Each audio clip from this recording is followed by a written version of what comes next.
Bem-vindo, internauta, esse é o Esporte.com. Hoje vamos falar da vitória do Cruzeiro lá em Chicago, do jogo do Atlético pela Libertadores e da conquista da seleção brasileira no épico jogo contra a Espanha lá no Maracanã. Comigo aqui no estúdio, Josias Pereira e Ana Paula Moreira. Tudo bem, Josias? Tudo bem, tudo tranquilo, tudo bem também, Ana. Vamos aí comentar sobre o Cruzeiro, sobre o Atlético, falar também sobre a seleção brasileira, né? Tetracampeã da Copa das Confederações. E você, Ana? Primeira vez aqui comigo, como você está? Tá tudo bem? Tudo bem, obrigada pelo convite, é um prazer estar aqui. Então tá bom. Vamos de cara falando do Cruzeiro. O Cruzeiro venceu por 2-1 o Monarcas Morelia lá em Chicago, num jogo até bom pro Cruzeiro, né, Josias? O Cruzeiro teve boas movimentações, conseguiu vencer o amistoso. E como é que vai pro Cruzeiro para enfrentar a Portuguesa no Canindé, Josias? Pois é, com o Fábio aí, né? A marca histórica do Fábio, 500 jogos com a camisa do Cruzeiro. Podia ser só num jogo melhor, né? É, exatamente. Contra a Portuguesa não vai ser aquele destaque, mas mesmo assim é um goleiro, é um jogador que é ídolo da torcida cruzeirense, então merece toda a honraria. Agora, falando sobre isso, é até interessante o Cruzeiro, né? Que saiu da Flórida, né? Lá da Disney, foi para Chicago. Chegou em Chicago, já pegou uma situação interessante, né? Com o Chicago Blackhawks, que é o time da NHL, ganhou. Campeão. Então o Cruzeiro chegou exatamente um dia depois, até que a parada que teve, a tradicional parada que tem dos times campeões. E o Cruzeiro chegou nessa situação. O Cruzeiro jogou uma boa partida, fez uma boa partida contra o Monarcas. Não é um grande teste, né? Não dá para avaliar muito. Foi mais para entrosar mesmo os jogadores, alguns jogadores que estão voltando, tentando aí lugar no time, como o caso do Martinúcio, o caso do Souza, né, que chegou agora também. Foi mais para trazer o entrosamento. O Monarcas é um time até mais ou menos gabaritado, assim, do México não é lá grandes coisas, né? Mas mesmo assim é um time que tem uma capacidade assim, ofensiva muito grande. Então deu até um certo trabalho para o Cruzeiro. Mas tirando isso, o Cruzeiro conseguiu impor seu futebol e conseguiu ganhar a partida, as duas partidas que realizou nos Estados Unidos. Contra os Strikers foi um jogo muito fraco, né? Assim, o time é fraco também, o Strikers é muito fraco, então o Cruzeiro não encontrou muita resistência. Contra o Monarcas foi um teste mais considerável e o Cruzeiro conseguiu corresponder às expectativas. Mas não teve, tanto apresentando teve um bom algumas futebol. situações que eu, por exemplo, não gostei. Parar para pensar que o Monarcas disputou a Taça Libertadores em 2010 e no início da década dos anos 2000 e conseguiu chegar até bem nos playoffs do Campeonato Mexicano. Mas o que me chamou a atenção, Ana, foi o goleiro, estilo Mick Jagger que tinha lá. Realmente o goleiro era bem parecido com o Mick Jagger.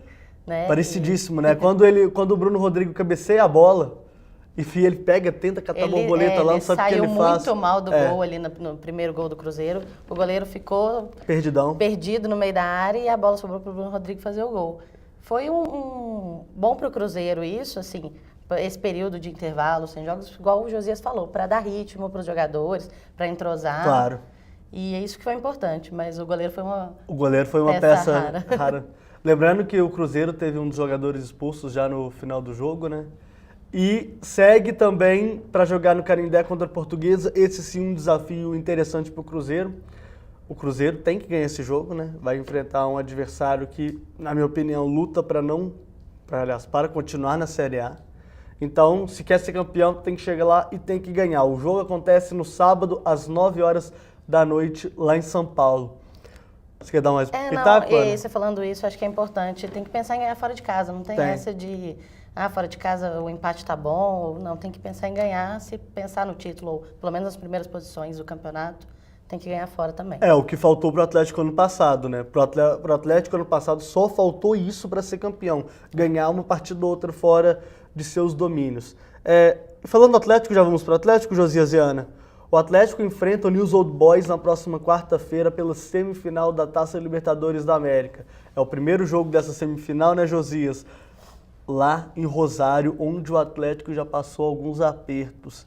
E sem contar também que o time está sem alguns jogadores, né? Jogadores importantíssimos ali na contenção de zaga e a dupla de zaga, né, Josias? Exatamente. Então o Atlético vai ter que ter um pouco, né? Um pouco não, vai ter que se superar muito nessa partida. Se bem que agora o Pierre aí já está, pelo menos, né, à disposição do Cuca. Tá ou vai viajar, né? Vai passear, vai viajar. Né?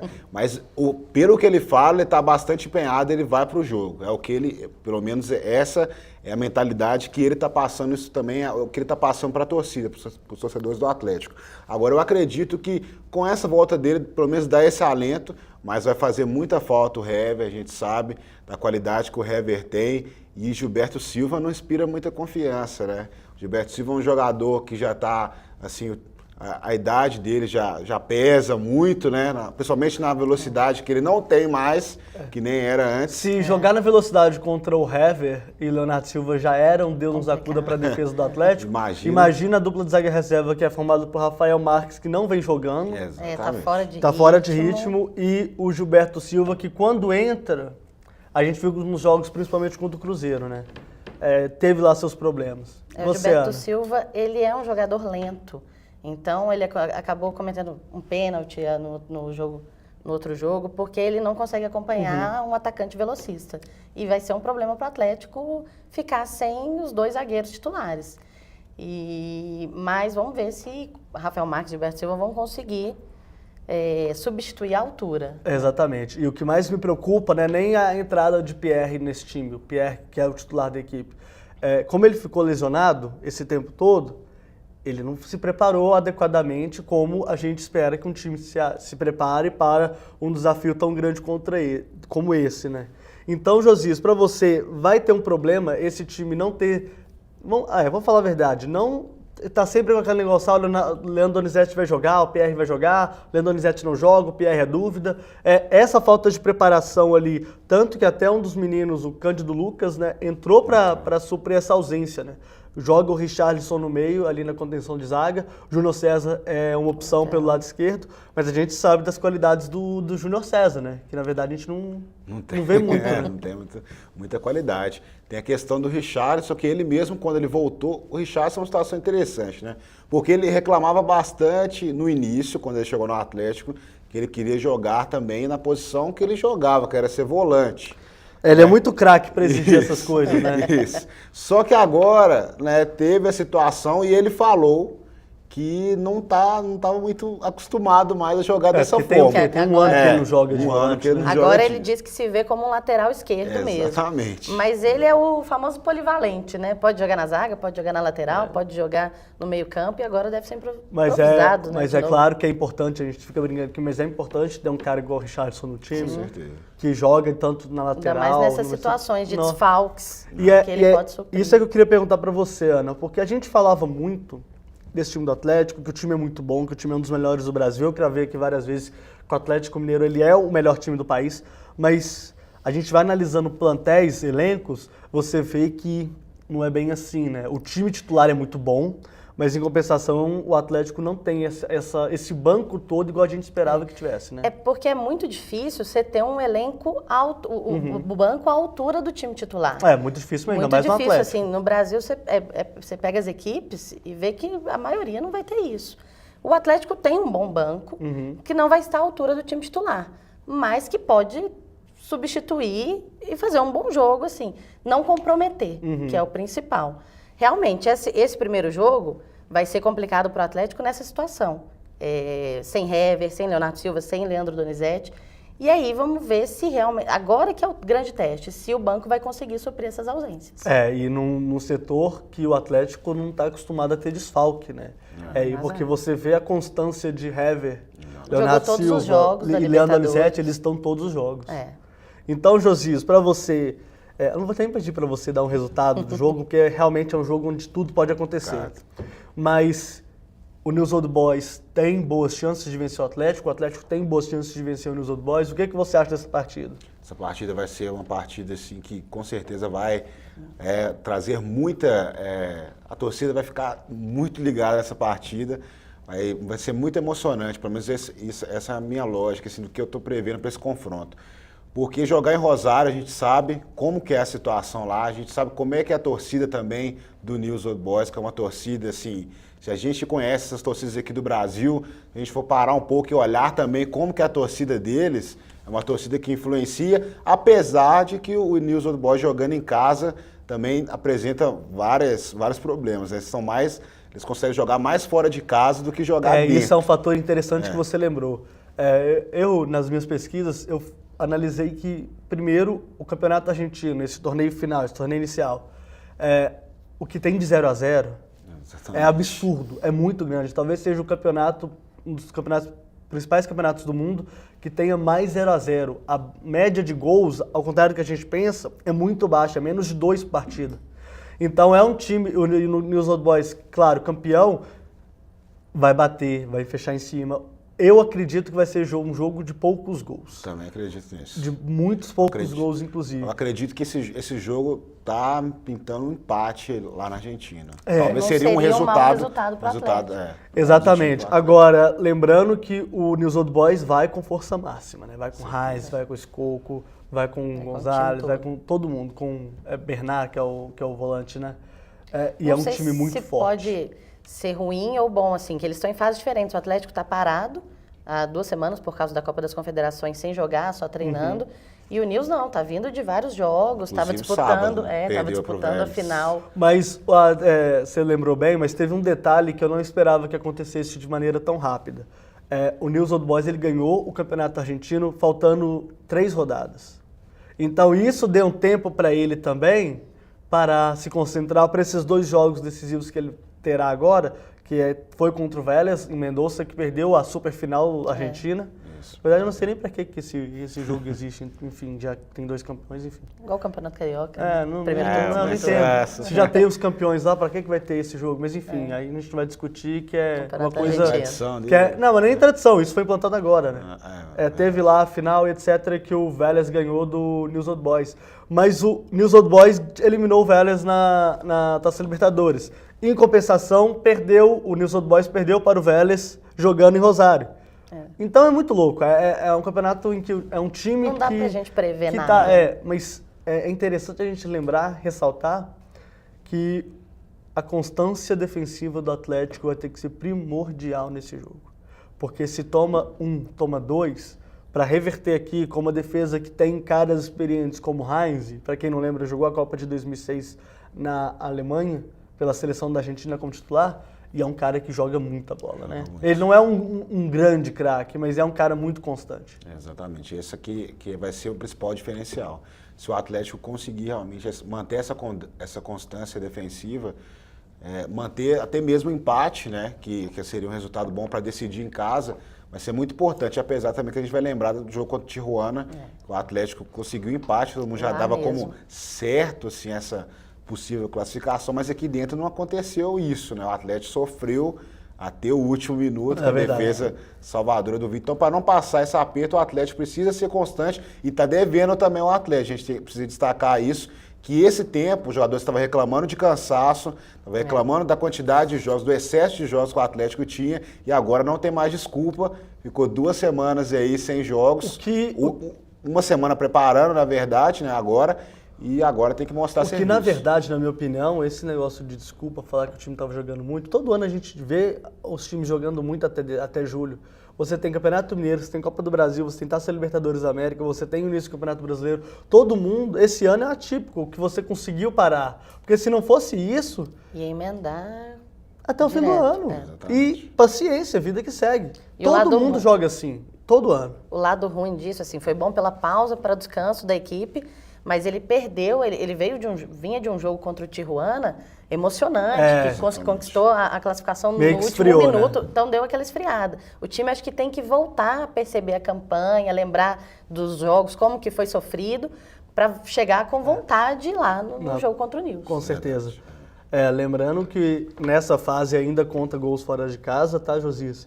E se o Atlético ou o News Old Boys, claro, um dos dois vai passar a final, disputar a final contra o Independente, Santa Fé e Olímpia, esse gol fora de casa deixa de existir. Então, é importante o Atlético também fazer um gol fora de casa. Tanto o Bernard quanto o Tardelli, Ronaldinho Gaúcho e Jô têm que estar muito, muito conscientes daquilo que eles precisam fazer lá na Argentina. E aí, Josias, vamos para a seleção brasileira? Vamos lá, tá aqui. Homenagens aí a nossos companheiros de redação. Né? Tá aqui, seleção brasileira campeã da Copa das Confederações, tetracampeã, tricampeã, né, de forma consecutiva e tetracampeã da Copa das Mas essa faixa é em homenagem a um colega nosso. o nosso querido amigo Antônio Anderson Duarte. Isso aqui é para ele, homenagem. Fiz questão lá na verdade eu ganhei esse daqui, então é só uma homenagem a ele, para ele aí, que foi também homenageado pelo nosso amigo Thiago Prato, também outro companheiro nosso de redação. Uma homenagem ao Toninho, que é fã de Neymar. Que é fã de Neymar? Exatamente, fã de Neymar. E a seleção brasileira, como disse Josias, sagrou tetracampeã da Copa das Confederações, deu uma aula de futebol aos espanhóis ontem no Maracanã, venceu por 3-0, 2 gols de Fred e 1 de Neymar. E ainda digo mais, Josias e Ana, podia ter sido demais, porque o time jogou muita bola. É muito difícil, por exemplo, lembrando assim dos últimos, 5 anos de seleção brasileira, eu não lembro de um jogo como esse de ontem. É verdade. E acho que nem o mais otimista dos torcedores ia imaginar um resultado desse na final contra a Espanha, atual campeã do mundo. Porque foi o contrário. Assim, o Brasil jogou como a Espanha vinha jogando e a Espanha não conseguiu jogar, não fez nada. E ainda quando teve a oportunidade, perdeu um pênalti, isso. O Davi Luiz salvou uma bola em cima da linha e só. Cacilhas salvou a Espanha em algumas oportunidades. O Brasil perdeu muito gol, assim, o Fred perdeu gol. Então, podia ter sido mais, podia ter sido um chocolate maior ainda. Podia. E, Josias, muito se fala também dessa questão da estrutura da Copa das Confederações e da Copa do Mundo, que ela necessariamente beneficia o anfitrião. Porque se você joga em Belo Horizonte quarta-feira tendo um jogo domingo no Maracanã, no Rio de Janeiro, é tranquilo. Agora, você tem um jogo em Fortaleza, quinta-feira, às 4 da tarde, no Nordeste, desce para o Rio para jogar domingo, é claro que fisicamente a seleção da Espanha ficou mais desgastada, ainda mais que teve um jogo muito duro contra a seleção da Itália.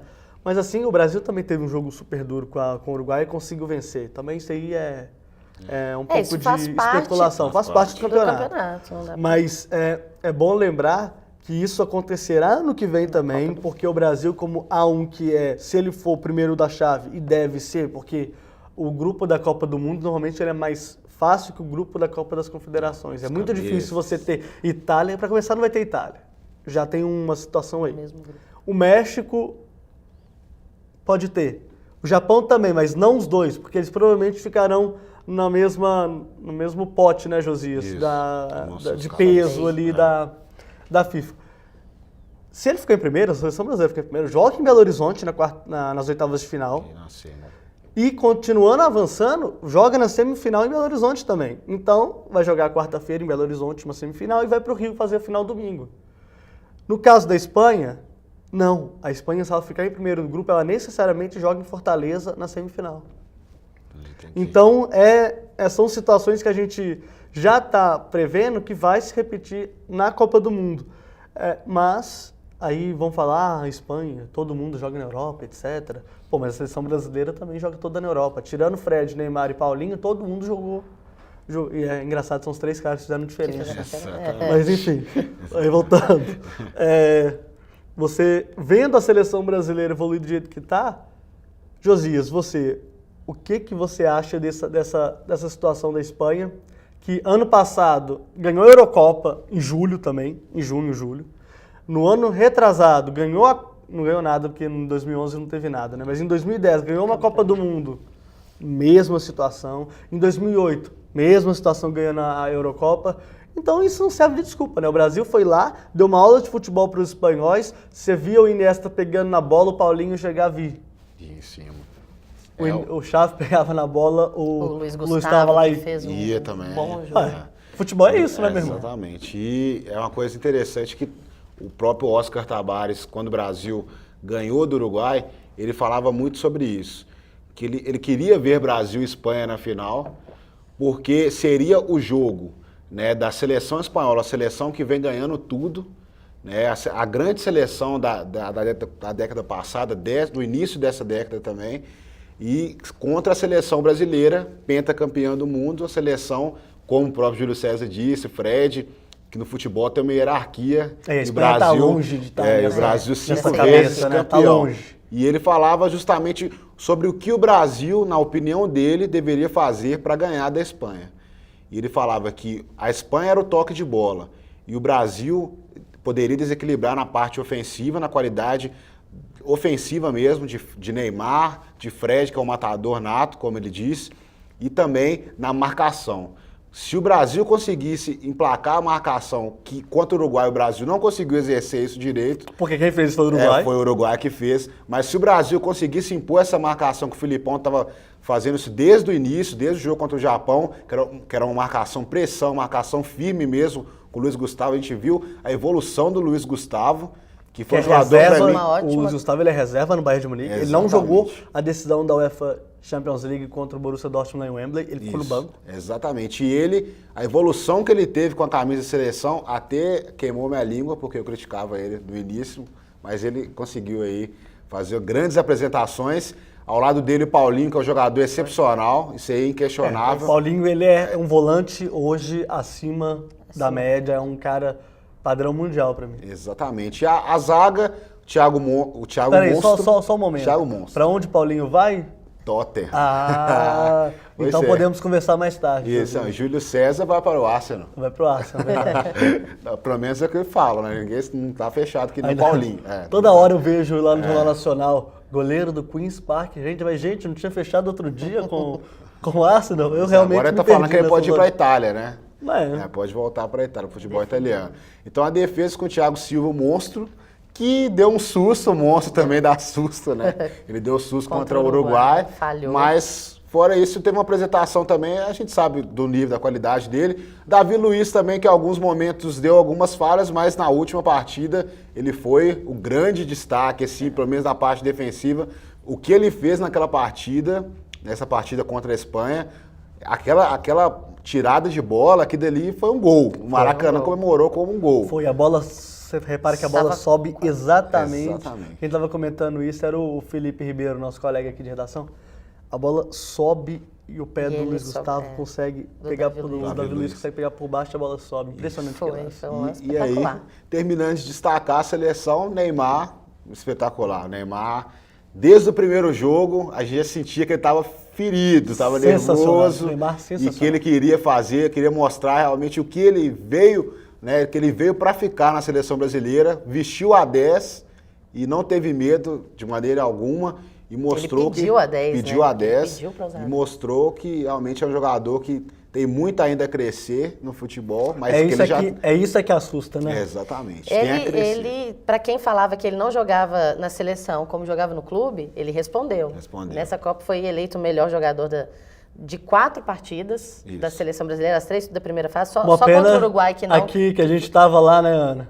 Que ele não foi o melhor em campo, né? Porque foi contra o Uruguai, o Júlio César que defendeu o pênalti, foi eleito melhor, mas ele foi o melhor jogador da final e foi o craque do campeonato. Então, ele vai chegar no Barcelona agora, ainda mais que venceu alguns dos companheiros. Gol em Casillas, né? Já tá com moral lá. Já vai chegar com moral. Exatamente. Eu tenho uma pergunta para vocês, e ela é um pouco polêmica, porque eu não aguento esse papo de jornalista espanhol, alguns colegas nossos lá da Espanha, falando que esta seleção da Espanha poderia ser uma das maiores de todos os tempos. Pô, quem viu o Santos de Pelé jogar, quem viu a seleção de 82 jogar, quem viu uma Alemanha jogar em 74, quem viu uma Holanda jogar, o que essa Espanha fez, ganhando um Mundial apenas, para mim, é um ciclo que uma hora vai acabar, como qualquer outra seleção do mundo. O Brasil teve esse ciclo em 94, inclusive.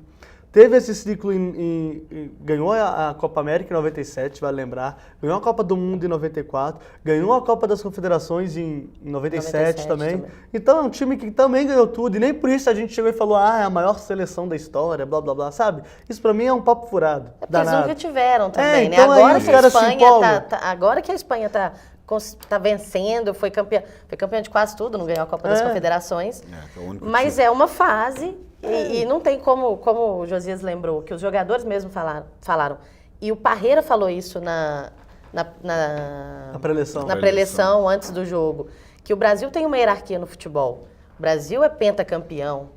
E a Espanha não. Eles ganharam um campeonato e já acham que tocou o melhor time do mundo? Pô, gente. Não é bem assim. Tem que pensar. Até porque, se a gente for parar pra pensar... Ô Mundo Deportivo, ô Jornal Aço, pô, vamos brincar de jornalismo também não, né? A Espanha já era pra ter sido eliminada dessa Copa das Confederações aí. Contra a Itália teve... Jogou muito mal contra a Itália. Lembrando que passa vexame essa seleção da Espanha, quem não lembra, perdeu para os Estados Unidos na Copa das Confederações em 2009. É uma seleção que é a maior da história, Ana, mas teve que ganhar da Holanda na prorrogação. Porque se não fosse a canela do Cacilhas naquele lance do Robben, teria ido para o espaço também. É um futebol muito, também, assim, pragmático. Pragmático não digo nem tanto. Eu acho o futebol da Espanha chato. Insuportável. Aquele toque de bola do lado. Eu brinco que se fosse campeonato mundial de bobinho, a Espanha seria campeã do mundo.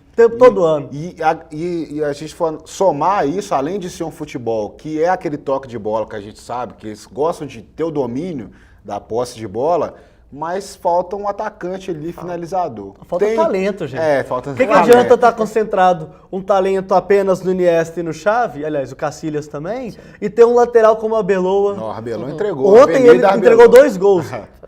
O Arbeloa, péssimo dos péssimos, até mesmo no Real Madrid ele é péssimo. Você vê um meio de campo com o Juan Mata. Gente, o Juan Mata é um bom jogador. Ele é um bom jogador. Joga no Chelsea, etc.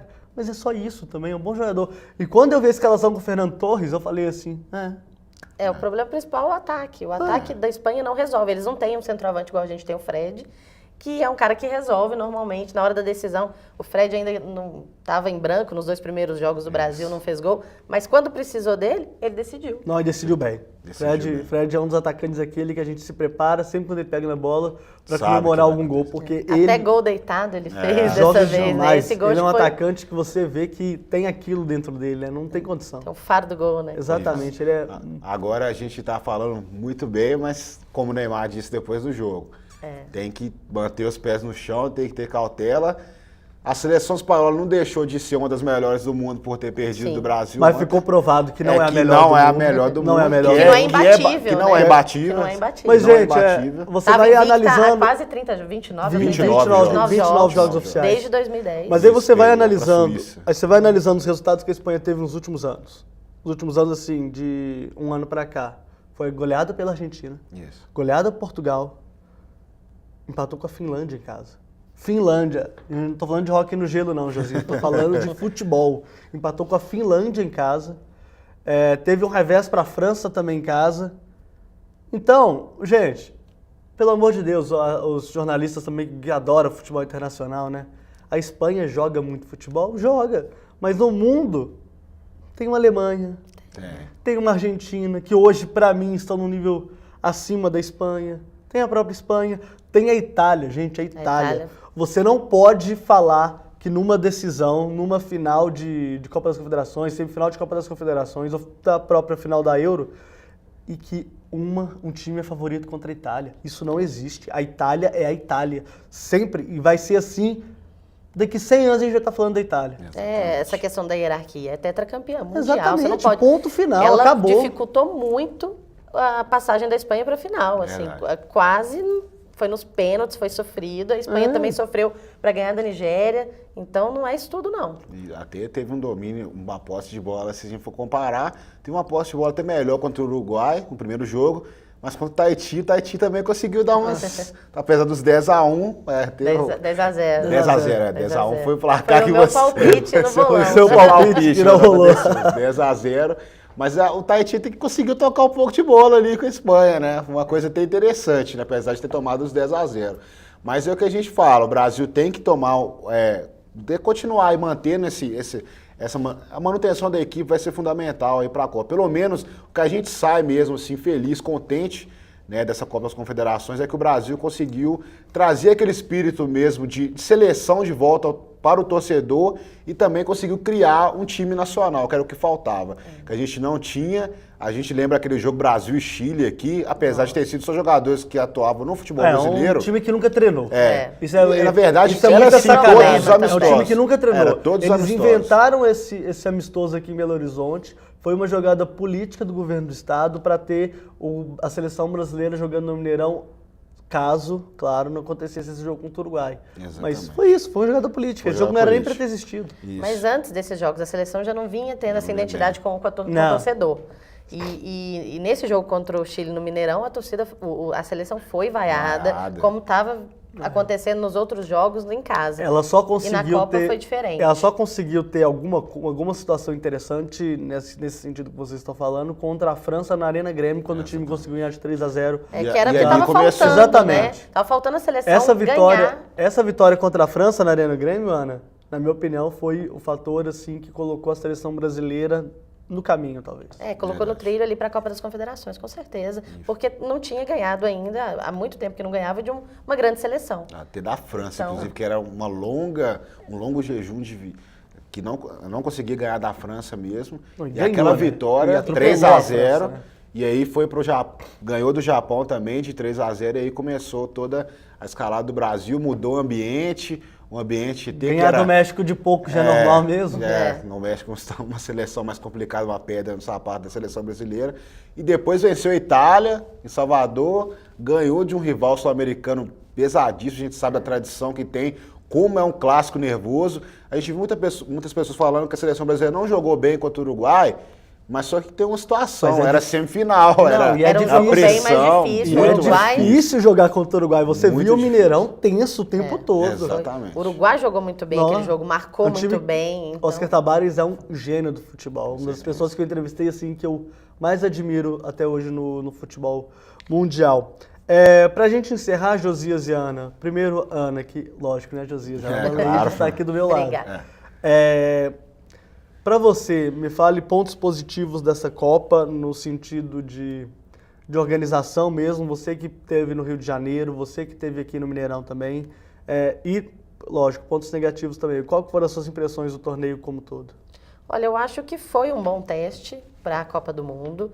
A gente pôde perceber o que ainda precisa melhorar, questão de estrutura, mas, no geral, eu acho que valeu a pena, assim, foi bom. Os estádios estão muito bonitos, está tudo funcionando.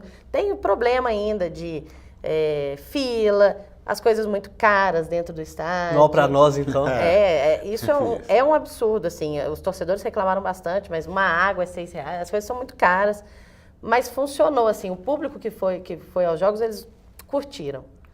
E falando em seleção também, eu acho que serviu para aproximar a seleção do torcedor brasileiro, que isso há muito tempo a gente não via.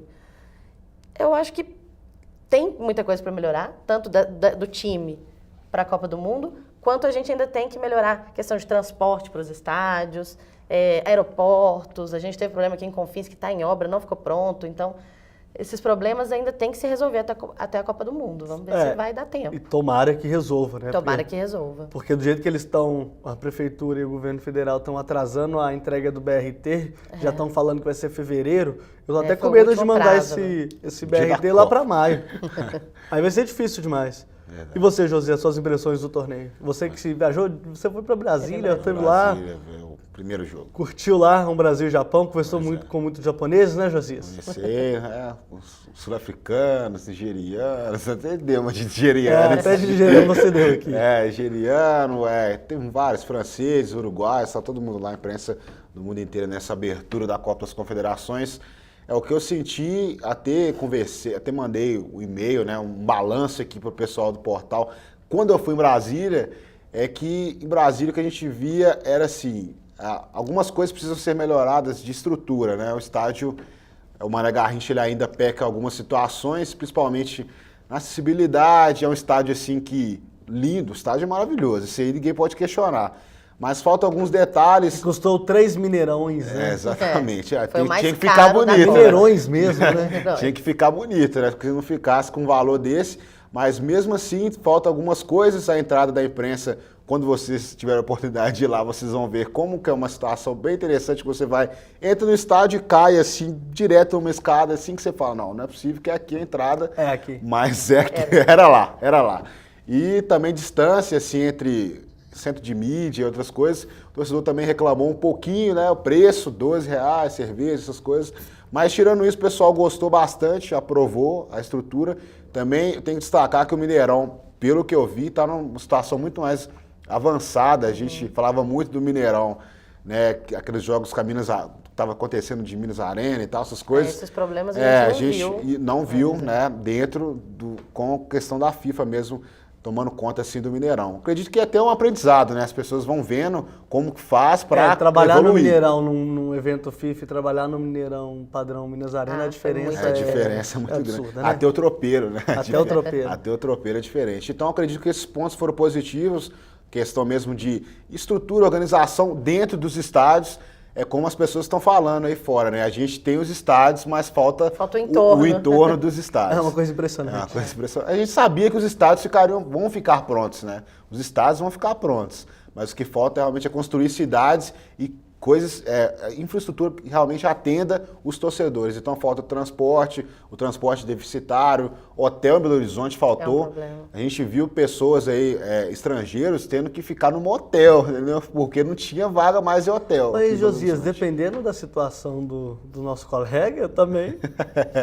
Tem isso também, pode ter aproveitado essas coisas. Mas é o que falta, transporte deficitário para chegar no Mineirão foi meio complexo. Que tanto se fala que a Copa vai deixar para o Brasil. Eu acho que até isso irritou muitos brasileiros. Eu acho que eu fui o único que não teve problema se chegar no Mineirão. Não, mas aí... Sério, acho que foi o único. Mas enfim, tem uma reportagem que o nosso Bruno Trindade fez ontem lá na Praça da Estação, para comemorar a vitória do Brasil sobre a Espanha. Roda aí, Faustão. Assim como nas arquibancadas de um estádio de futebol, os torcedores apoiaram a seleção brasileira do primeiro ao último minuto na Praça da Estação. Com muita festa, mais de 3.000 animados torcedores acompanharam atentamente, em 3 telões, cada segundo da decisão histórica entre Brasil e Espanha. Logo no início do jogo, a expressão de euforia estava estampada no rosto dos torcedores com o gol de Fred. É uma emoção muito grande estar aqui no meio do povo. O Brasil hoje, se jogar motivado, não tem seleção nenhuma para bater o futebol do Brasil. Cada lance de perigo, cada falta a favor do Brasil, cada momento do jogo era festejado. Com o embalo do segundo gol, a torcida era só alegria durante o intervalo.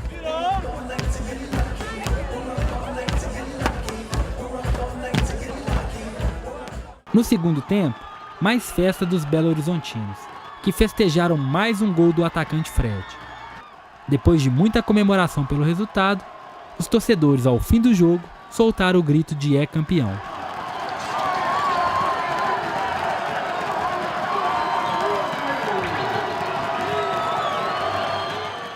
Para a torcida brasileira que acompanhou o jogo da Praça da Estação, o reinado espanhol só durou enquanto a fúria não teve o Brasil pela frente. Eles estão falando que a Espanha é a melhor do mundo. Nós acabamos de provar quem é o melhor, né? O clima não poderia ser melhor aqui na Praça da Estação com o título da Copa das Confederações.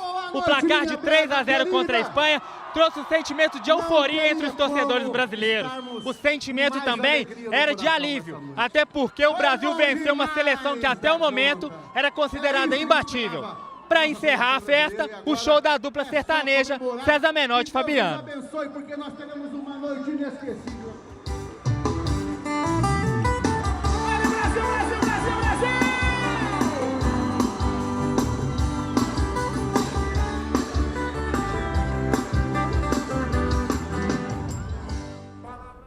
Tô olhando aqui no nosso retorno. O modelito do Bruno tava... Ele estava Tava uniformizado, no livro, né? Tava ok, né? Ele falou que ia levar isso aqui também, mas não foi. Ele desistiu. Não, deixa aí. Deixa aí, isso aí é uma relíquia, né, uma José? relíquia. Da Copa de 2002, então, poxa, deixa aí. Não vou pra lá, não. Mas é interessante a gente ver que só ontem a gente viu alguma manifestação com cara do povo brasileiro, né, Ana? Já que com essa onda de manifestações que aconteceram, nos 3 jogos aqui em Belo Horizonte, muita confusão por conta desses jogos, pelas manifestações que estavam acontecendo no resto do país. Mas que bom, né, que pelo menos ontem a torcida conseguiu participar e comemorar de alguma forma, né? É porque esses eventos na Praça da Estação era para a torcida acompanhar os jogos e tava ficando meio vazio, assim, não tava...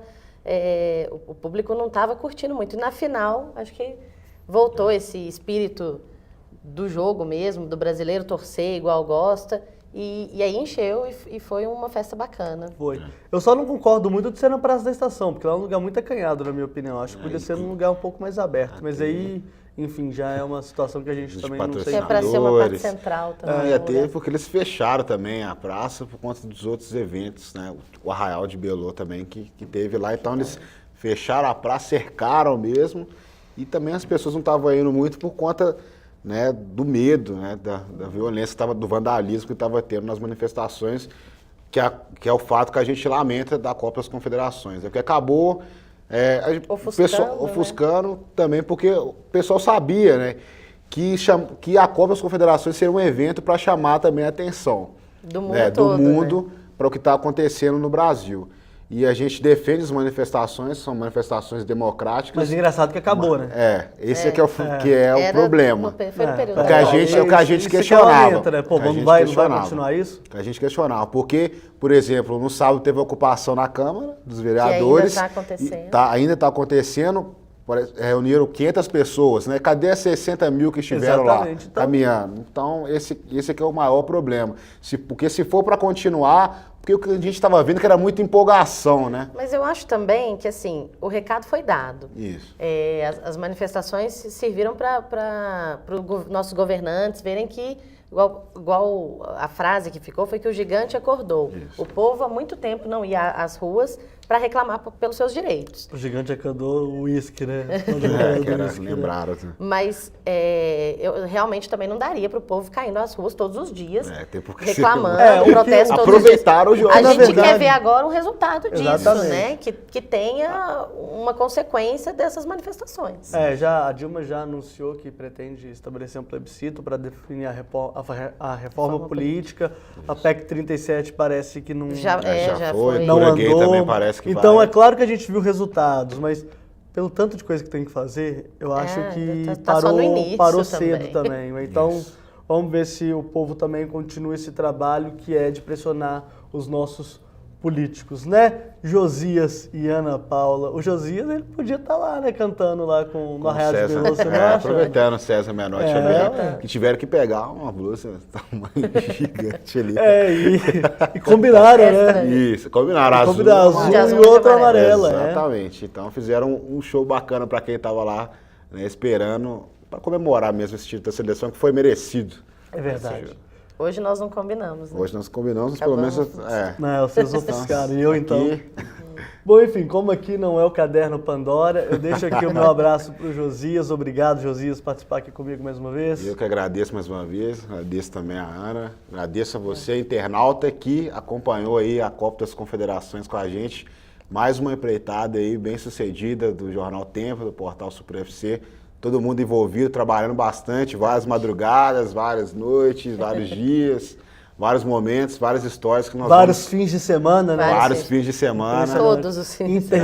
Intermináveis. Mas foi muito bom. Acho que o resultado, que é mais importante, que a gente conseguiu fazer uma cobertura bacana e com muito trabalho, mas que valeu a pena. Que vem a Copa agora. Que vem a Copa, que é 4 vezes...